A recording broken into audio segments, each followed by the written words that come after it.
ఎన్నికైతే ముగిసింది. సస్పెన్స్ మాత్రం కంటిన్యూ అవుతోంది. కాకపోతే majority exit polls Jubilee hills ను కాంగ్రెస్ అకౌంట్లో వేసేశాయి. ఇదే హస్త పార్టీ నేతలో జోష్ నింపుతోంది. బట్ రిజల్ట్ ఎలా ఉండబోతోందో అన్న టెన్షన్ అయితే పెడుతోంది. అయితే ఉప ఎన్నికల్లో కాంగ్రెస్ ప్లే చేసిన స్ట్రాటజీపైనే అంతటా డిస్కషన్ కొనసాగుతుంది. మొదట్లో ప్రచారంలో వెనుకబడ్డట్టు కనిపించిన పోలింగ్ డే వరకు రేసు గుర్రమై ఫ్రంట్ లైన్లోకి వచ్చేసింది కాంగ్రెస్. పోల్ మేనేజ్మెంట్ లో కాంగ్రెస్ సక్సెస్ అయిందా? ఓవరాల్ గా అధికార party game plan work out అయినట్లేనా?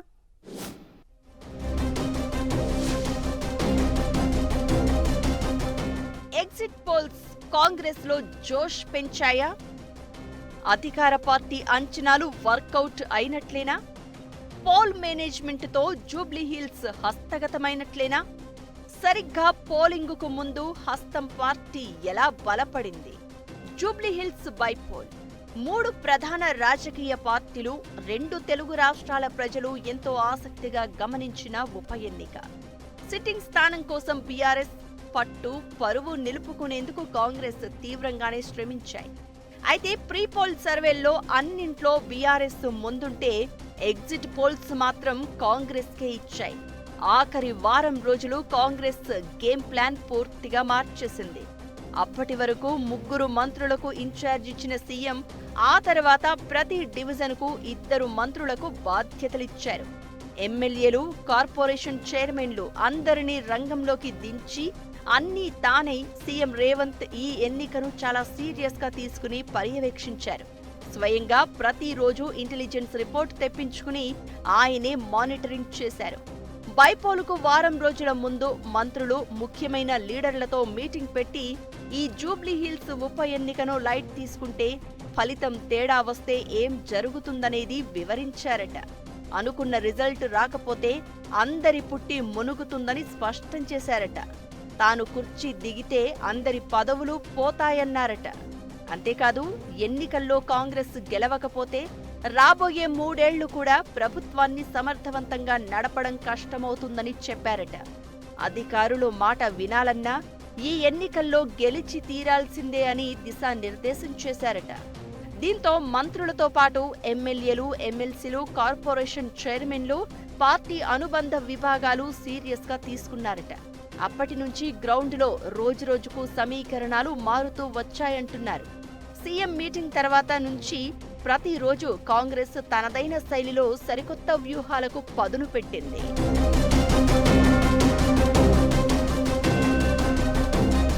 Minority కోటాలో అజారుద్దీన్ను మంత్రిని చేసి ముస్లింలను అటాక్ చేయడంలో కొంత సక్సెస్ అయ్యామని భావిస్తోందట అధికార పార్టీ. ఆ తర్వాత ఒక్కొక్క కులాన్ని తమ వైపు తిప్పుకునేందుకు కుల సంఘాల మీటింగులను ఆయా మంత్రులు, కులాలకు చెందిన కాంగ్రెస్ నేతలతో సమావేశాలు పెట్టించి మద్దతు కూడగట్టింది.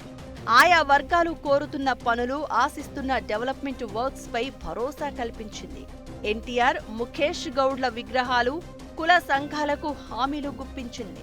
స్వయంగా సీఎం రేవంత్ తన దగ్గరకు కొన్ని కులాల ప్రతినిధులను పిలిపించుకుని మాట్లాడారు.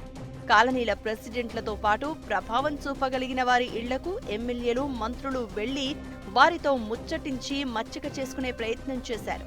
ఇన్ఛార్జ్ బాధ్యతలు ఉన్న ఏ ఒక్క నేత కూడా నియోజకవర్గం నుంచి పక్కకు కదలకుండా చూడగలిగారు. ప్రతిరోజు నివేదికలు తెప్పించుకుని నేతలకు టాస్క్లు ఇచ్చి పని చేయించారు.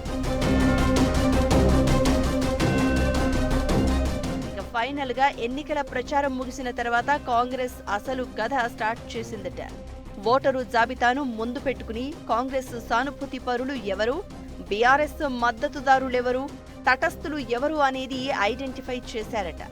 ఆ తర్వాత పోల్ మేనేజ్మెంట్ లో భాగంగా ఓటర్లను తమ వైపు తిప్పుకోవడంలో సక్సెస్ అయ్యామని భావిస్తున్నారు. పోలింగ్ డే నాడు వ్యవహరించిన తీరు అందరినీ ఆశ్చర్యంలోకి నెట్టింది.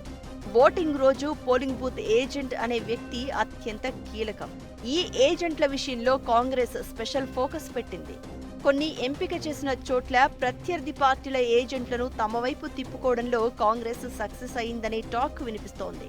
ఏజెంట్లు కూడా తమ వైపు రావడంతో ఓటింగ్ తమకు అనుకూలంగా జరిగేలా చక్రం తిప్పారన్న ప్రచారం జరుగుతోంది. పోలింగ్ రోజు ప్రతి గంటకు ఒకసారి ఎవరు ఓటేశారు, ఓటయ్యని వారు ఎవరున్నారు అనేది గుర్తించి వారికి ఫోన్లు చేసి పిలిచేందుకు ప్రత్యేకంగా ఒక వింగ్ పనిచేసిందట. పోల్ మేనేజ్మెంట్లో భాగంగా తమ అనుకూల ఓటర్లను పోలింగ్ కేంద్రానికి రప్పించడంలో సక్సెస్ అయ్యారట.